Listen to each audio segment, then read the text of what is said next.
তেওঁৰ নিজা সৃষ্টি আৰু ধ্বংস হ'ব, বেছিদিন নাইকিয়া। পগলা কুকুৰে পগলাই যা তা বকিব, তাৰ বিৰুদ্ধে আমি কোৱাৰ কোনো যুক্তি নাই। অসমৰ মুখ্যমন্ত্ৰীৰ নেতৃত্বত আজিৰ তাৰিখত প্ৰত্যেক ঘৰ মানুহৰ পৰা ডকাইতি কৰি লুণ্ঠন কৰি স্মাৰ্ট মিটাৰ নামৰ এই ডকাইতি এটা যন্ত্ৰ লগাই দি পেলাই আমাৰ সকলো মানুহক শেষ কৰি পেলাইছে, লুণ্ঠন কৰি পেলাইছে।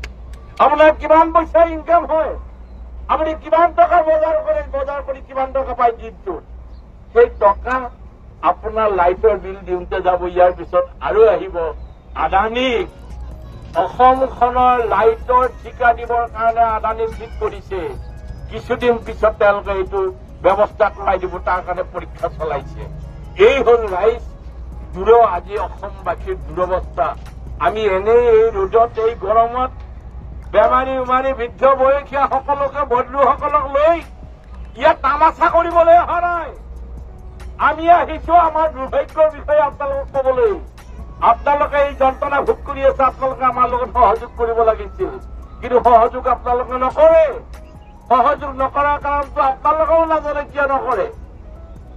এই স্মাৰ্ট মিটাৰৰ ইছ্যুটো বন্ধ কৰিবৰ কাৰণে অতি দুষ্ট মুখ্যমন্ত্ৰীগৰাকীয়ে এটা ইছ্যু উলিয়াই দিলে হিন্দু মুছলমানৰ মাজত। হিন্দু মুছলমানৰ কাজিয়া লগাই দিব লাগে। এই সময়ত যদি হিন্দু মুছলমানৰ কাজিয়া লগাই দিয়া নাযায়, তেতিয়াহ'লে তেওঁ দেশ চলাব নোৱাৰিব। কাৰণ তেওঁ যাৰ ওপৰত আশা কৰি ৰাজনীতি কৰি আছিল, এই বদৰুদ্দিন আজমল চাহাব, তেওঁ ধূলিসাৎ হৈ গ'ল। বদৰুদ্দিন যদি জীয়াই নাথাকে, তেতিয়া হিমন্ত বিশ্বৰ বিজেপি ৰাজনীতি নচলে। বিজেপি ৰাজনীতি চলাবৰ কাৰণে তেওঁ কি কৰিলে, উজনি অসমত মিয়া যাব নোৱাৰিব, মই নিৰাপত্তা দিব নোৱাৰো। আপোনালোকে ইয়াত বয়সীয়া মানুহ আছে, তেওঁলোকক সুধিছো, কওকচোন, ইমান দিন আপোনালোকে বহুত মুখ্যমন্ত্ৰী পাইছে, কোনোবা মুখ্যমন্ত্ৰীয়ে ভাৰতীয় নাগৰিকক অসমৰ চাৰিসীমাৰ ভিতৰত ক'ৰবাত গ'লে নিৰাপত্তা দিব নোৱাৰিম বুলি বিধানসভাত কোৱা মুখ্যমন্ত্ৰী সুধিছিল নেকি আপোনালোকৰ কোনোবা দিনাখন? এইজন মুখ্যমন্ত্ৰী অসমবাসীয়ে পাইছে, যিজনে এখন ধৰ্ম নিৰপেক্ষ দেশৰ মুখ্যমন্ত্ৰী, যিজন ৰাইজৰ দ্বাৰা নিৰ্বাচিত মুখ্যমন্ত্ৰী, যিজনে ৰাইজৰ টকাৰে তাতে সুখ ভোগ কৰি আছে, তেওঁ কৈছে মই মুছলমানক নিৰাপত্তা দিব নোৱাৰো, মিয়াক নিৰাপত্তা দিব নোৱাৰো। কোনজন মিয়া বিদেশী? তুমি তালিকে এসপ্তাহৰ ভিতৰত চিনাক্তকৰণ কৰা। বিদেশীৰ লগত নাই, আমি বিদেশীক সমৰ্থন কৰা নাই, কিন্তু এজন মানুহৰ কাৰণে প্ৰত্যেকজন মিয়া সম্প্ৰদায়ৰ মানুহক অপমান কৰাৰ অধিকাৰটো তুমি ক'ত পালা? কোন সংবিধানে তোমাক এই অধিকাৰ দিছে? তুমি নিজে এজন মুখ্যমন্ত্ৰী, তুমি ভাৰতীয় সংবিধানৰ শপত খাই মুখ্যমন্ত্ৰী হৈছা।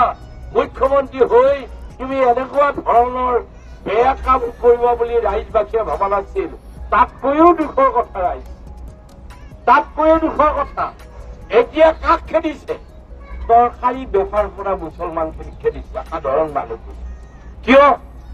খালি বঙলাগড়ত তুমি তৰকাৰী বিক্ৰী কৰা, মিয়া মানুহৰ মুছলমান মানুহক বজাৰ কৰিবলৈ নিদিলা, কিন্তু গৰুৰ বেপাৰ কৰা মিয়া মানুহকেইটাক তুমি বাধা দিয়া। কাৰণটো কি? তেওঁলোকৰ মিয়া মানুহ, এওঁলোকৰ মিয়া মানুহ। মিয়াৰ ভিতৰত তুমি কাক টাৰ্গেট কৰি লৈছা? গৰীব জনসাধাৰণক।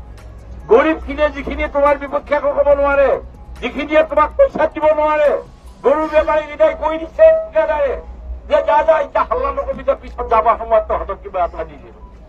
এইবিলাক ফাল্টু পলিটিক্স, এইবিলাক কোনো ৰাজনৈতিক বিজ্ঞানত এইবিলাক ৰাজনীতিৰ কোনো থিয়ৰী নাই।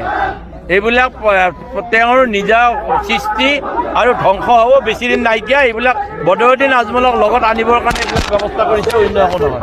পগলা কুকুৰে পগলাই যা তা বকিব, তাৰ বিৰুদ্ধে আমি কোৱাৰ কোনো যুক্তি নাই। ই পগলা কিবা কিবি বকিয়ে থাকিব, সেইটোৰ বিৰুদ্ধে আমি একো নকওঁ।